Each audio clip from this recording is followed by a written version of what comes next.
Here it is. Little People Big Dreams, Mary Anning. Here we go.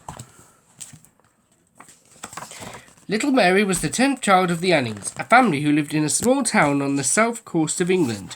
She was just a baby when a flash of lightning struck an oak tree above her. Miraculously, Mary survived. Mary's parents were very poor, and from an early age she was happy to lend a helping hand. She joined her father on dangerous walks to the cliffs, looking for shells and bones. One looked like a crocodile's tooth.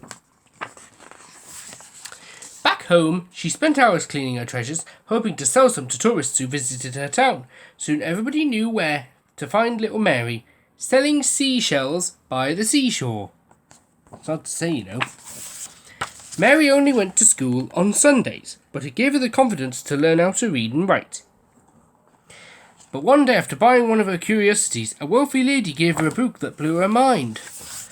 It turned out that the tooth she had found was not from a crocodile, but from an animal that had roamed the earth 1,000,000 years before. This tooth was now a fossil, and hunting for them became Mary's greatest passion. When her father became ill and passed away, Mary didn't give up. She continued to hunt for the fossils and support the family. Her dog, Trey, was always by her side, and they made a great, perfect team. He loved bones too. One morning she was at the beach with her brother Joseph when he spotted something in the rocks. It was a skull bigger than Mary. She thought more and more might be hidden in the sand, so she started digging day after day. Mary had discovered the first complete skeleton of a creature that lived in the time of the dinosaurs. A collector gave her £23 for it, which was more than enough money to buy a whole month of food for her family. The skeleton was a type of marine reptile called Ichthyosaurus, and it ended up on display at the British Museum. Of course, Mary deserved to go to college, but at that time only wealthy men were allowed to do so.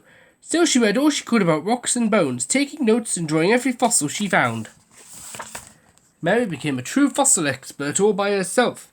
She discovered the first plesiosaurus, and after she took a closer look at what scientists believe were rare stones, she realised they were dinosaur poop. She was always happy to share her knowledge with scientists who visited her, asking for advice. Sadly, some of them weren't real gentlemen. Many books were written using her discoveries, but no one ever mentioned her name. It took almost a lifetime for the Geological Society of London to acknowledge Mary's contributions and offer her membership. Little did she know that one day a new species of ichthyosaur would be named after her.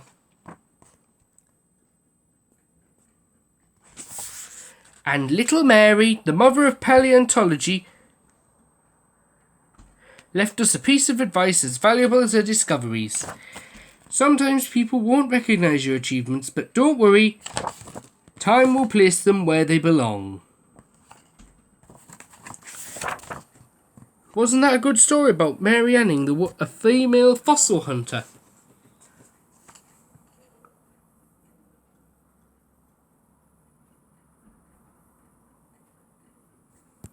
She's special, isn't she? The first ever female.